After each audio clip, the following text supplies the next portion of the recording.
नमस्कार, इस विशेष समाचार बुलेटिन में आप सभी का स्वागत है। मैं हूं निखिल सिंह और इस समाचार बुलेटिन में सबसे पहले नजर डालेंगे हेडलाइंस पर।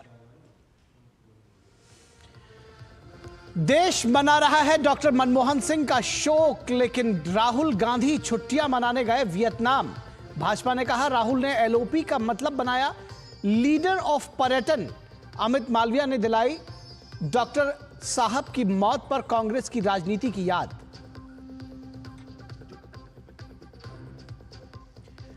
वोटर लिस्ट मामले पर अपनी ही राजनीति में फंसी आप। संजय सिंह की पत्नी का शपथ पत्र जारी कर भाजपा ने कर दिया फैक्ट चेक। अवैध बांग्लादेशियों के मामले पर घिरे केजरीवाल। हरदीप पुरी ने याद दिलाई अवैध प्रवासियों को दी गई सुविधाएं।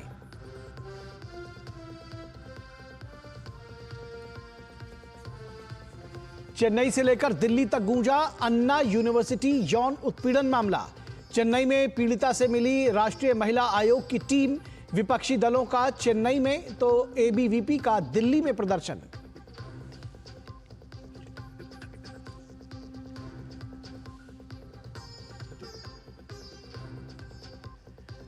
बजट 2024-25 को लेकर तेज हुआ मंथन। वित्त मंत्री निर्मला सीतारमण ने व्यावसायिक जगत के प्रतिनिधियों से किया विचार विमर्श। स्वास्थ्य और शिक्षा क्षेत्र से जुड़े जानकारों के साथ बैठक कर हुई चर्चा।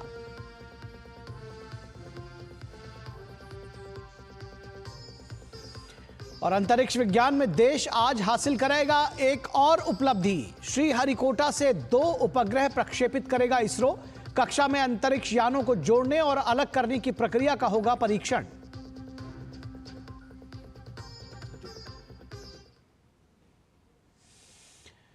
खबरों को विस्तार से देखते हैं। पूर्व प्रधानमंत्री डॉक्टर मनमोहन सिंह के निधन के बाद देश भर में शोक की लहर है। देश 7 दिन का राष्ट्रीय शोक मना रहा है। राष्ट्रीय शोक के कारण प्रधानमंत्री नरेंद्र मोदी ने अपने सभी कार्यक्रम रद्द कर दिए हैं, लेकिन कांग्रेस के पूर्व अध्यक्ष राहुल गांधी नए साल की पार्टी मनाने वियतनाम पहुंच गए हैं। कभी डॉक्टर मनमोहन सिंह के अध्यादेश की प्रति फाड़ने वाले राहुल गांधी अपनी पार्टी के नेता का भी सम्मान नहीं कर विंटर वेकेशन मनाने विदेश यात्रा पर चले गए हैं। इससे लोगों में काफी गुस्सा है। भाजपा ने राहुल गांधी के इस रवैये पर सवाल खड़े किए हैं।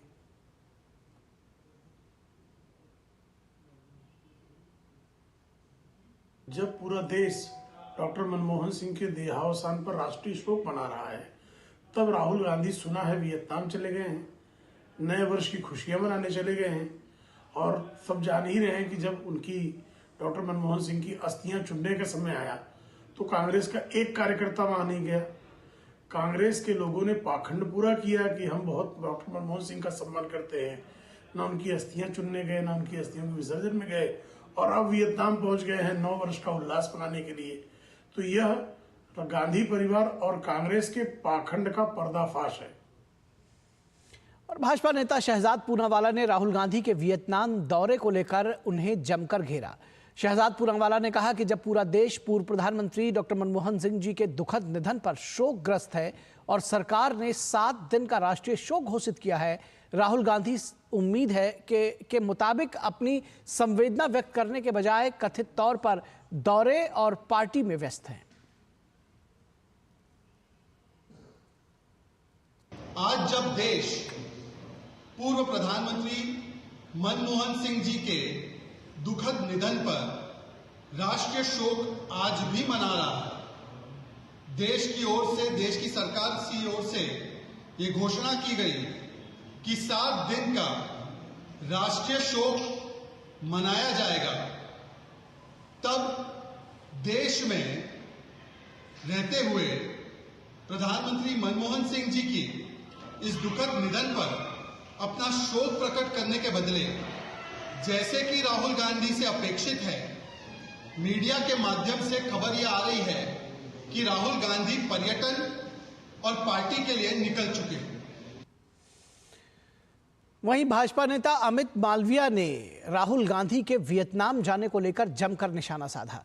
उन्होंने सोशल मीडिया प्लेटफॉर्म एक्स पर पोस्ट के जरिए लिखा कि पूरा देश पूर्व प्रधानमंत्री डॉक्टर मनमोहन सिंह के निधन पर शोक मना रहा है, वहीं राहुल गांधी नया साल मनाने के लिए वियतनाम चले गए हैं। इसके साथ ही यह भी लिखा कि राहुल गांधी ने अपनी राजनीति के लिए डॉक्टर सिंह के निधन पर राजनीति कर रहे हैं। पूर्व प्रधानमंत्री के प्रति उनकी अवमानना अस्वीकार्य है। इसके साथ ही उन्होंने गांधी परिवार और कांग्रेस पर सिखों के नफरत करने का भी आरोप लगाया। उन्होंने कहा कि ये मत भूलिए कि इंदिरा गांधी ने भी कभी दरबार साहिब का अपमान किया था।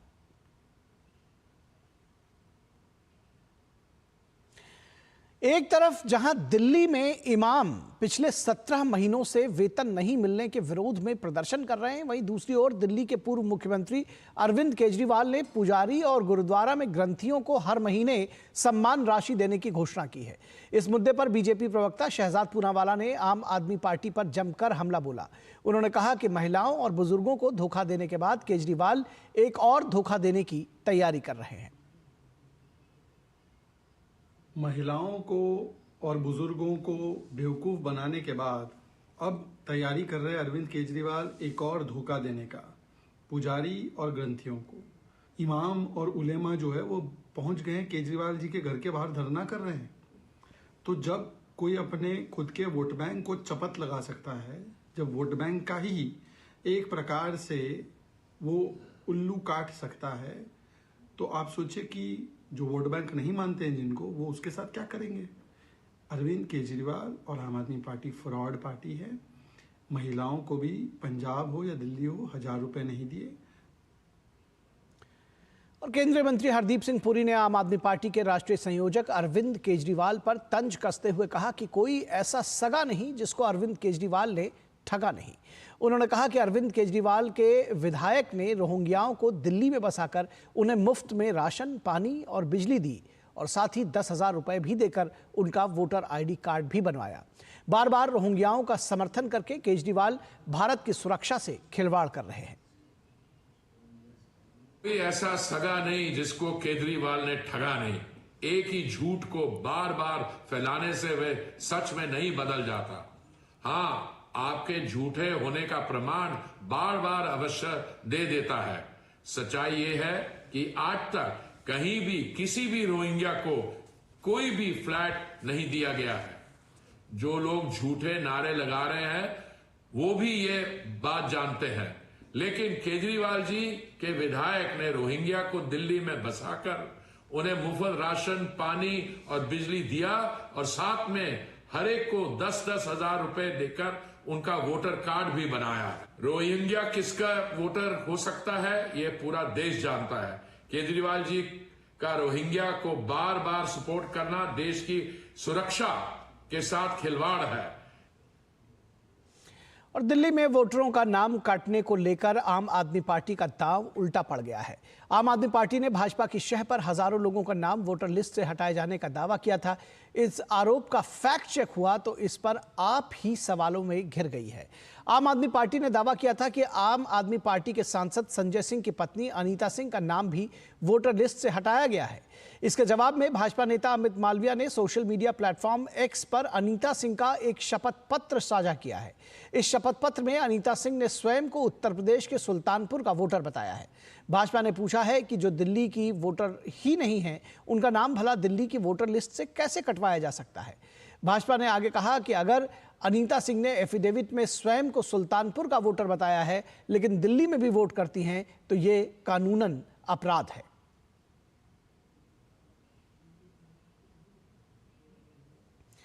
भाजपा नेता परवेश साहिब सिंह ने आम आदमी पार्टी के नेता मनीष सिसोदिया पर सवाल खड़े किए हैं। उन्होंने सोशल मीडिया प्लेटफॉर्म एक्स पर दिल्ली में आम आदमी पार्टी के नेता मनीष सिसोदिया द्वारा क्राउड फंडिंग जुटाने को लेकर लिखा कि हजारों करोड़ रुपए का शराब घोटाला करने वाले के बाद भी इनको फंडिंग की क्या जरूरत पड़ गई। आपके तो शराब माफिया ही इतने होंगे जो आपका अकेले ही फंडिंग कर देंगे। जनता को क्यों अब भी लूटने पर लगे हुए हो। और दिल्ली चुनाव से पहले राजधानी के इमामों ने आम आदमी पार्टी के राष्ट्रीय संयोजक अरविंद केजरीवाल के आवास के बाहर प्रदर्शन किया। दिल्ली के इमामों का कहना है कि उन्हें पिछले 17 महीनों से वेतन नहीं मिला है। इमाम पिछले काफी समय से केजरीवाल से मुलाकात करने की कोशिश कर रहे थे। ऑल इंडिया इमाम एसोसिएशन के चेयरमैन साजिद रशीदी ने कहा कि हम पिछले 6 महीनों से इस मुद्दे को उठाने की कोशिश कर रहे हैं। अगर वे अभी हमें हमारे सवालों के जवाब नहीं देते हैं तो हम यहाँ धरने पर बैठेंगे और तब तक नहीं उठेंगे जब तक हमें हमारा वेतन नहीं मिल जाता है। 17 महीने हो गए और एक दिन के बाद 18 महीने हो जाएंगे। हमारी तनख्वाह नहीं मिली है और हम पिछले 6 महीने से बराबर प्रयास कर रहे हैं। मुख्यमंत्री से मिले हैं, एलजी से मिले हैं, अश्वनी कुमार से मिले हैं जो एडमिनिस्ट्रेटर हैं, जो पूरी दिल्ली को देख रहे हैं। छोटे बड़े जितने भी अफसर हैं उन तमाम लोगों से मिलकर हम परेशान होकर यहाँ आए हैं, ताकि अरविंद केजरीवाल से भी पूछें कि भाई आपकी पार्टी, आपकी सरकार हमें सैलरी क्यों नहीं दे रही है। हम थर्सडे भी आए थे, थर्सडे में इन्होंने आश्वासन दे दिया कि आप सैटरडे आ जाओ, आपकी मुलाकात हो जाएगी। सैटरडे भी फिर मुलाकात नहीं हो पाई। अब फिर आए हैं। अगर अब भी ये लोग मुलाकात नहीं करेंगे, नहीं बताएंगे, तो हम बैठ जाएंगे यहाँ धरने पर, और जब तक हमारी सैलरी नहीं मिलेगी हम उठेंगे नहीं। और पंजाब में चयनित शिक्षक भी विरोध प्रदर्शन के लिए दिल्ली पहुंचे। ये वे शिक्षक हैं जिनका चयन हो गया है लेकिन इन्हें नियुक्ति पत्र नहीं मिला है। दरअसल पंजाब की आम आदमी पार्टी की सरकार शिक्षा विभाग चलाने में फेल साबित हो रही है। पुलिस ने आप के राष्ट्रीय संयोजक अरविंद केजरीवाल के आवास के बाहर प्रदर्शन कर रहे पंजाब के शिक्षकों को हिरासत में लिया है।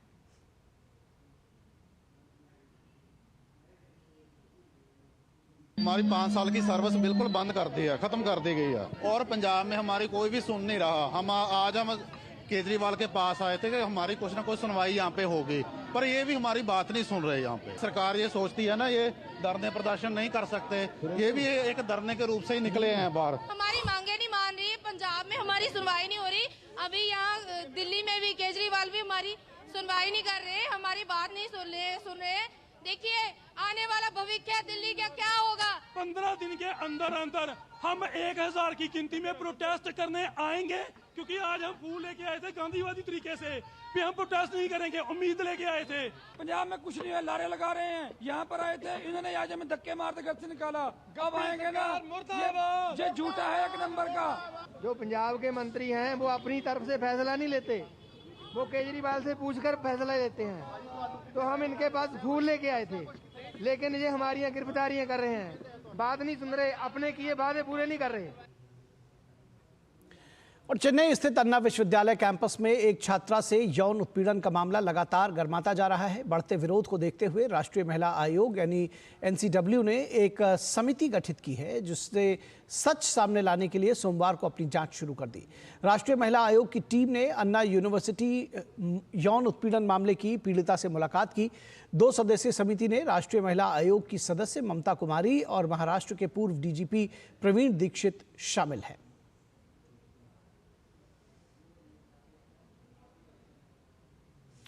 वहीं इस पूरे मामले में विपक्षी अन्ना द्रमुक ने सोमवार को आंदोलन करने का फैसला लिया, लेकिन पुलिस ने अनुमति नहीं दी। इसके चलते पार्टी के कई सदस्यों ने पूरे तमिलनाडु में विरोध प्रदर्शन करने का प्रयास किया। इसके साथ ही दावा किया कि यौन उत्पीड़न मामले में एक अन्य व्यक्ति भी शामिल है। बता दें कि पुलिस पहले से ही एक व्यक्ति को गिरफ्त में ले चुकी है। इसके अलावा इस मामले को लेकर दिल्ली में भी प्रदर्शन जारी रहा। इस घटना को लेकर एबीवीपी कार्यकर्ताओं ने दिल्ली में तमिलनाडु हाउस के बाहर विरोध प्रदर्शन किया और मुख्यमंत्री स्टालिन से इस्तीफे की मांग की।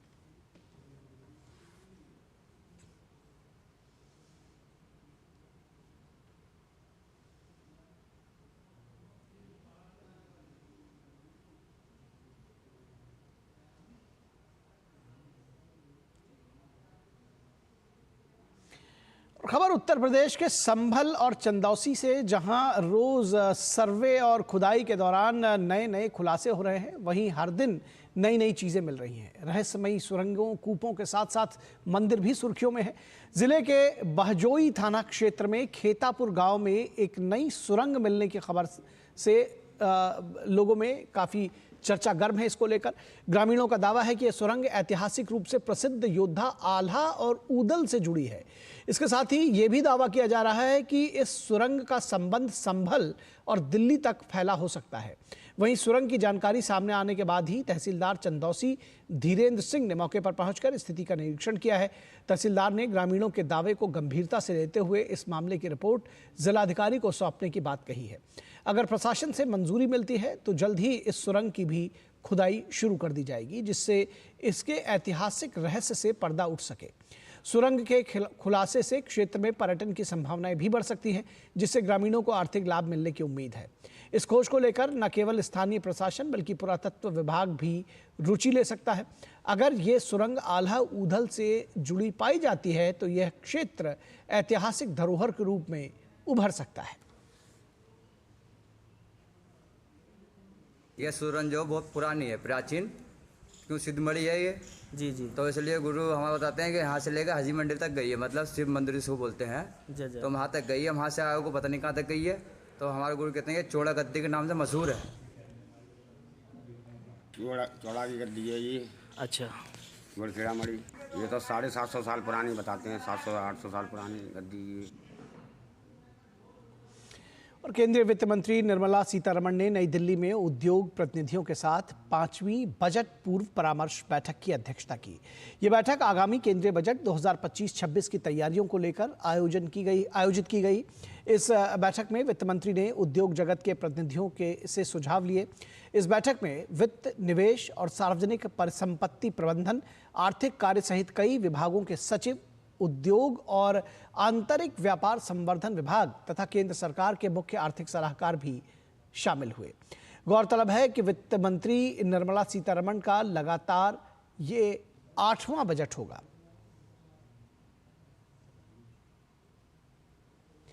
बीपीएससी की 70वीं प्रारंभिक परीक्षा रद्द करवाने के लिए बिहार के छात्र विरोध प्रदर्शन कर रहे हैं। इसी सिलसिले में बीपीएससी अभ्यर्थियों के प्रतिनिधिमंडल ने बिहार के मुख्य सचिव अमृत लाल मीणा से मुलाकात की।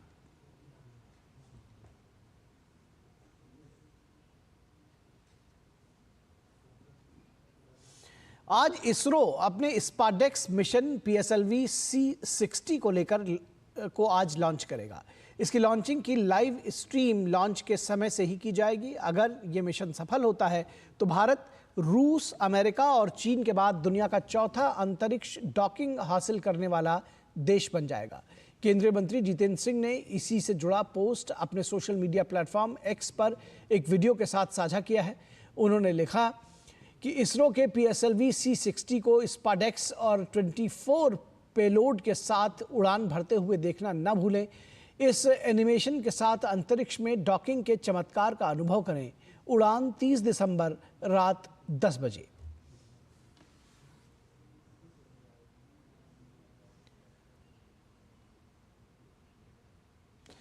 संयुक्त राज्य अमेरिका ने पूर्व राष्ट्रपति जिमी कार्टर ने रविवार के दिन इस दुनिया को अलविदा कह दिया। अमेरिका के पूर्व राष्ट्रपति का भारत के साथ अनोखा रिश्ता रहा है। जिमी कार्टर के भारत दौरे के बाद गुरुग्राम के एक गांव का नाम उनके नाम पर रखा गया।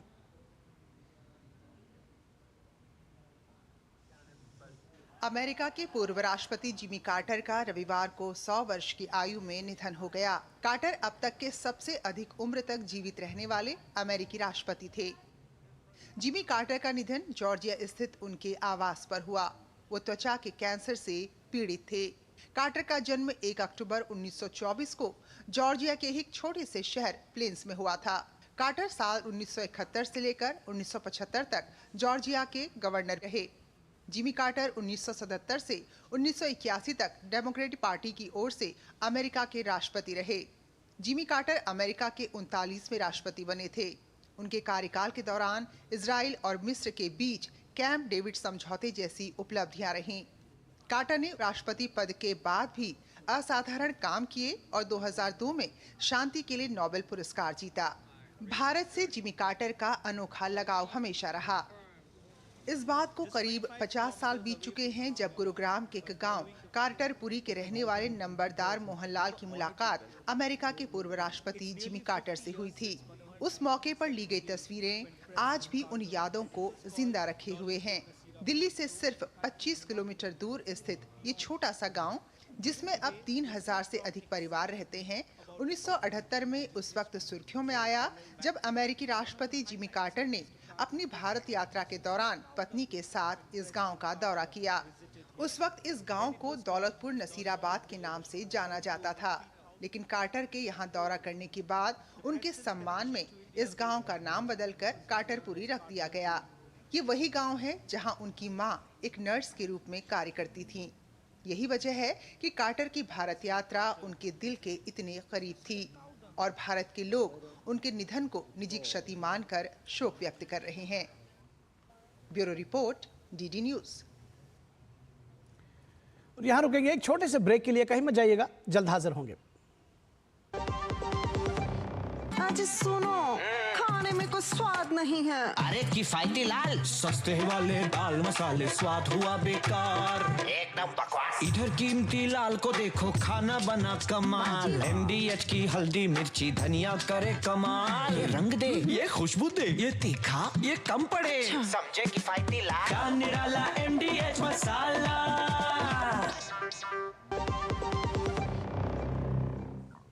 ब्रेक के बाद एक बार फिर आप सभी का स्वागत है।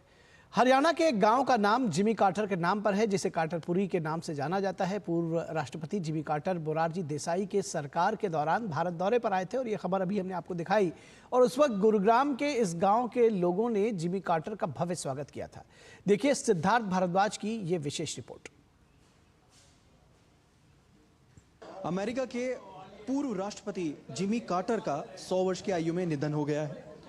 मैं इस वक्त जहां खड़ा हूं, वो जगह इतिहास में जिमी कार्टर से बहुत कनेक्ट करती है। मैं जिस जगह पर खड़ा हूं, उस जगह का नाम है कार्टरपुरी। कार्टरपुरी ये नाम इसलिए पड़ा था क्योंकि जब 3 जनवरी सन 1978 में जिमी कार्टर इस जगह आए थे, तो विजिट इतनी सक्सेसफुल थी कि उसके बाद इस जगह का नाम कार्टरपुरी पड़ गया। उन्होंने अपनी मां को एक वादा किया था, जो कि 1960 में एज अ सोशल वर्कर यहाँ काम करती थी, कि वो यहाँ आएंगे और यहाँ मिलेंगे। और जब वो यहाँ आए तो उनके साथ उस टाइम की जो फर्स्ट लेडी थी वो थी, और उस वक्त के भारत के प्रधानमंत्री मोरारजी देसाई थे। उनका भव्य स्वागत किया गया, फूलों की बौछार उनके ऊपर करी गई, और साथ में लोगों ने अपने हाथों से बनाए हुए कुछ गिफ्ट्स जो हैं उन्हें दिए थे। यहाँ आज भी हर साल 3 जनवरी को कार्टर डे मनाया जाता है। ऐसा माना जाता है, लोग उस दिन बैठते हैं और जिमी कार्टर के बारे में बात करते हैं। और सिर्फ उसी दिन नहीं, आम मर्रा की ज़िंदगी में भी जिमी कार्टर के बारे में यहाँ खूब बात होती है। आज वो हमारे बीच नहीं है, लेकिन उनकी जो यादें हैं वो हम सब के दिलों में रहेंगी, और साथ ही साथ कार्टरपुरी के लोगों के दिलों में भी वो यादें रहेंगी। कैमरा पर्सन जगमोहन के साथ सिद्धार्थ भारद्वाज, डीडी न्यूज़, हरियाणा। और जम्मू कश्मीर, उत्तराखंड और हिमाचल प्रदेश जैसे पहाड़ी राज्यों में जमकर बर्फबारी के बाद मैदानी इलाकों में भी इसका असर साफ तौर पर देखा जा रहा है। उत्तर भारत सहित दिल्ली में बारिश की वजह से ठंड भी बढ़ गई है। दिल्ली के कर्तव्य पथ पर पर्यटक सर्दियों का लुत्फ उठा रहे हैं। डीडी न्यूज़ संवाददाता अमरिंदर गुप्ता ने दिल्ली भ्रमण पर आए कुछ लोगों से विशेष बातचीत भी की। दिल्ली सहित पूरे उत्तर भारत को ठंड ने अपनी आगोश में ले रखा है। एक और जहां पहाड़ों पर बर्फबारी हो रही है, वहीं बीते दिनों देश के अलग अलग इलाकों में बारिश के बाद ठंड बढ़ गई है, और मौसम विभाग के मुताबिक आने वाले 2-3 दिन खास से ठंडे हो सकते हैं। मैं इस समय दिल्ली के कर्तव्य पथ पर हूं, और यहां पर लोग घूमने आए हुए हैं, और एक मेरे साथ ग्रुप है जो मध्य प्रदेश के कटनी से आया है, और वो खासा इस मौसम को एंजॉय कर रहे हैं। बहुत ज़्यादा ठंड का एहसास हो रहा है, यहाँ पे लग रहा है शीतलहर बहुत ज़्यादा है, बर्फबारी भी काफ़ी हो रही है, सुबह के टाइम पे कोहरा भी बहुत ज़्यादा रहता है। बहुत ही अच्छा लग रहा है। मॉर्निंग टाइम में जब हम उठे थे, तब यहाँ का जो हमने एटमॉस्फेयर देखा था, वो एक शिमला कश्मीर जैसी जगह हम जाते हैं, वो कुछ हमने इसको फील किया। नया साल को एंजॉय करने वाले हैं, क्योंकि सर्दी अच्छी पड़ रही है, और यही सोचकर ये लोग जब मध्य प्रदेश से निकले थे और राजधानी में जब प्रवेश किया, तो ठंड का आगोश और ठंड की दस्तक से इनका स्वागत हुआ। कैसा फील कर रहे हैं आप? सर मैं बहुत अच्छा फील कर रहा हूँ। आज मेरे को बहुत प्राउड हो रहा है कि मैं आज इंडिया गेट के आज यहाँ पे खड़ा हुआ हूँ, और मेरे को यहाँ की जो सर्द है बहुत ही अच्छा लगा। आज मॉर्निंग में जब हम लोग उठे, यहाँ का जो वेदर है बहुत ही सुहाना सा लगा। इस मौसम में आप जब सर्दी का एहसास होता है दिल्ली की सर्दी के लिए, तो पर्यटक के तौर पे आप कैसा महसूस कर रहे हैं? बहुत ही अच्छा महसूस करते हैं। जी बिल्कुल, और हमें भी बहुत अच्छा प्राउड फील हो रहा है कि हम इंडिया गेट पे खड़े हैं और सभी लोगों को देख रहे हैं। नया साल हमारा बहुत ही अच्छा जाएगा। बहुत अच्छा है वेदर यहाँ का, और सर्दी भी ठीक ठाक है। आना चाहिए सब लोगों को सर्दी में, इतनी विशेष सर्दी भी नहीं है कि लोग यहाँ आ नहीं सकते। कुल मिलाकर कहा जाए तो राजधानी में पर्यटक इस समय सर्दी का लुत्फ उठा रहे हैं और कटनी के एसएन मेमोरियल स्कूल का जो बच्चों का ट्रिप है और उसके जो अभिभावक हैं और जो लोग यहाँ घूमने आए हैं वो भी खासा एंजॉय कर रहे हैं। कैमरामैन केशव के साथ अमरेंद्र गुप्ता, डीडी न्यूज, दिल्ली। महाकुंभ 2025 के नजदीक आते ही प्रयागराज रेलवे ने 45 दिवसीय आयोजन के दौरान ट्रेनों से यात्रा करने वाले अनुमानित 1 करोड़ यात्रियों को संभालने के लिए अभूतपूर्व उपायों की घोषणा की है। डिविजनल जनरल मैनेजर ने 7 नए प्लेटफॉर्म सहित आमद को समायोजित करने की योजनाओं का खुलासा किया, जिससे कुल संख्या 48 हो जाएगी और 1,30,000 लोगों को आवास देने में सक्षम 28 यात्री आश्रय, जिसमें खुसरो बाग की पहली बार अस्थायी आश्रय के रूप में उपयोग किया जा रहा है। संचालन को सुव्यवस्थित करने के लिए 132 सेल्फ टिकटिंग काउंटर जोड़े गए हैं और कुंभ रेलवे सेवा एप्लीकेशन, जो अब ऐप स्टोर पर उपलब्ध भी है, वास्तविक समय की ट्रेन अपग्रेड कर और बुकिंग प्रदान करेगा। महाकुंभ के संदर्भ में रेलवे ने काफ़ी बृहद तैयारियां की हैं और तैयारियां लगभग सारी पूरी हो चुकी हैं। हम लोग बिल्कुल फाइनल स्टेज में भी हैं। इसमें मैं आपको कुछ बातें संक्षेप में बताना चाहूँगा। जैसे कि ट्रेन संचालन की बात करें तो करीब हम लोग 3,000 स्पेशल ट्रेन इस बार चलाएंगे और करीब 10,000 रेगुलर ट्रेन चलेंगी, तो कुल 13,000 ट्रेन चलाना प्रस्तावित है इस पूरे 45 दिन के दौरान। इसमें मौनी अमावस्या सबसे इम्पॉर्टेंट स्नान होता है। उस दिन के लिए हमें मैक्सिमम ट्रेन हमने प्लान की है। डी डे के दिन हम करीब 300 ट्रेन चलाएंगे और यदि पूरे पीरियड की बात करें D-1 से D+2 मौनी अमावस्या का, तो करीब उसमें 1,000 ट्रेन के आसपास चलेंगे।